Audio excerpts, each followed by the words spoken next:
استاد ذوق نے کیا خوب کہا ہے، گلہائے رنگ رنگ سے ہے زینت چمن، اے ذوق اس جہاں کو ہے زیب اختلاف سے۔ تمام انسان ایک جیسے نہیں ہوتے کہ ایک جیسا سوچیں۔ جب اللہ تعالیٰ نے ہر انسان کو دماغ دیا ہے تو وہ کچھ نہ کچھ رائے تو رکھے گا، اور ہر انسان کی رائے مختلف ہو سکتی ہے۔ ایسے میں انسانوں کے درمیان اختلاف رائے پیدا ہونا ایک فطری سی بات ہے۔ یہی اختلاف اس جہاں کی رونق ہے، اور یہی اختلاف رائے انسانی طبیعت کا خاصہ ہے۔ اختلاف رائے حسن کائنات ہے، یہ خالق کی رحمت اور مخلوق کے لیے آزمائش ہے۔ یاد رکھیں، ہر انسان قدرت کی کاریگری کا شاہکار ہے۔ خوبیاں خامیاں ہر ذات کا حصہ ہیں۔ ضرورت اس امر کی ہے کہ ہم اختلاف رائے میں دوسروں کی خوبیوں کو جگہ دیں اور خامیوں سے صرف نظر کریں۔ زندگی کا وسیع تر سفر کامیابی و کامرانی کے ساتھ وہی لوگ اچھے سے طے کر سکتے ہیں جو اپنے مسائل کو مفاہمت اور مصلحت سے حل کرنا جانتے ہیں۔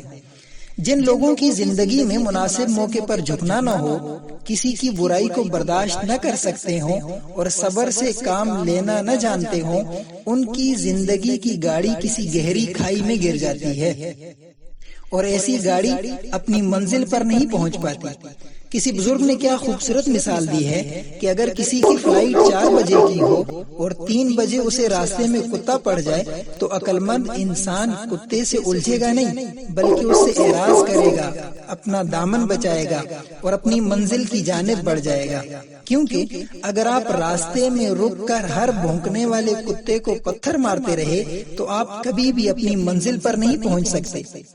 زندگی کے سفر میں ہمیں کئی مواقع پر اختلاف کا سامنا کرنا پڑتا ہے۔ یہ اختلافات ہماری سوچ، ہمارے مزاج، ہمارے نظریے، ہماری عادات یا مذہبی رجحان میں اختلاف کی وجہ سے ہوتے ہیں۔ یکسانیت سے بڑھ کر بوریت اس جہاں میں نہیں۔ گہرا سمندر، ساکن پہاڑ، جامد آسمان، خاموش زمین، جسامت میں تو تمام انسانیت سے بڑھ کر ہیں، لیکن خالق نے انہیں سوچنے سمجھنے کی صلاحیت نہیں دی۔ یہ خاصہ صرف انسانوں کا ہے کہ وہ سوچتے ہیں، کھوجتے ہیں، تلاشتے ہیں، تراشتے ہیں، اور پھر اس سوچنے، کھوجنے اور تلاشنے میں اختلاف آ ہی جاتا ہے۔ جس شخص کی زندگی کا کوئی خاص مقصد ہو اور وہ اپنے طے کیے ہوئے مقصد کی تکمیل میں لگا ہوا ہو، وہ لازماً لوگوں سے الجھے بغیر اپنی منزل کی طرف رواں دواں رہے گا۔ راستے کی مشکلات سے الجھ کر اپنی توانائی کو ضائع کرنے کے بجائے مصلحت سے اختلاف رائے کو تسلیم کر کے منزل کی جانب رواں دواں رہنا دانشمندی ہے۔ البتہ جن لوگوں کی زندگی میں کوئی واضح مقصد نہ ہو، وہ معمولی باتوں پر لڑتے جھگڑتے نظر آئیں گے۔ ان کو لگ رہا ہوگا کہ وہ کوئی بہت اچھا کام کر رہے ہیں، لیکن در حقیقت وہ اپنی صلاحیتیں ضائع کر رہے ہیں۔ مشکلات اور اختلاف رائے کو افہام و تفہیم سے حل کرنے کا ہنر ذی شعور لوگوں کی خوبی ہے۔ اہل علم حضرات دنیا کو مثل چمن سمجھتے ہیں۔ اس چمن میں مختلف رنگوں کے پھول جلوہ افروز ہوتے ہیں۔ ہر گل رنگ میں الگ، خوشبو میں الگ، اپنے قد میں الگ، لیکن وہ اپنی ہستی کو دوسرے گلوں میں ضم کیے رکھتا ہے۔ یہی حال انسانی معاشرت کا بھی ہے۔ کسی انسان کی سوچ الگ، نظریہ الگ، مذہب الگ، ریاست الگ ہو سکتی ہے، لیکن بطور انسان وہ رشتہ انسانیت سے باہر نہیں نکل سکتا۔ دین متین نے بھی اختلاف کو ازلی ابدی حقیقت بتایا ہے۔ عزازیل کا تعظیم آدم علیہ السلام سے انکار اختلاف رائے کا اولین ظہور تھا۔ یہی اختلاف وجہ ہنگامہ کون و مکان ہے، یہی اختلاف زینت چمن، یہی اختلاف رونق محفل ہے۔ اختلاف میں وقار ہونا چاہیے، سنجیدگی ہونی چاہیے۔ آپ کا مقصد و مطلوب اصلاح ہونی چاہیے، نہ کہ حریف پر تہمت اور بہتان تراشی۔ مخالف کے ساتھ بد کلامی، بد تہذیبی اور مخالف کو رسوا کرنا یہ گھٹیا پن کی علامتیں ہیں۔ جب بھی کسی سے اختلاف کریں، کسی دلیل کی بنیاد پر کریں۔ اختلاف دلیل کے ساتھ شرافت اور بلا دلیل شرارت ہے۔ اختلاف ضرور کیجیے مگر اخلاق کا دامن کبھی نہ چھوڑیے۔ اختلاف کے باوجود اگر آپ کے دل میں فریق مخالف کا احترام موجود ہے تو سمجھیں کہ آپ اس دور کے عظیم انسان ہیں۔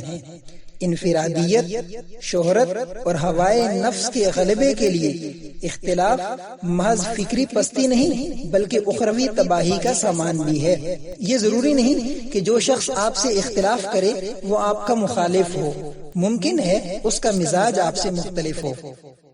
اگر ہم یہ چھوٹی سی حقیقت جان لیں کہ لوگ غلط نہیں ہوتے بلکہ ان کے مزاج ہم سے مختلف ہوتے ہیں تو ہم اپنے بہت سے قیمتی رشتے بچا سکتے ہیں۔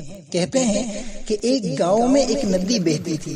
اس گاؤں کے باسیوں نے اس پر ایک پل بنا دیا تھا جو اس قدر تنگ تھا کہ ایک وقت میں ایک ہی آدمی اس پر سے گزر سکتا تھا۔ ایک مرتبہ اس پر 2 بکریاں اس طرح آمنے سامنے آ گئیں کہ ان کے پاس پیچھے مڑنے کا کوئی امکان نہ تھا۔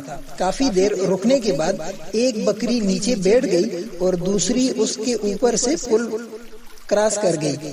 اس طرح دونوں بکریوں نے بغیر تصادم کے اپنی اپنی منزل کو پا لیا۔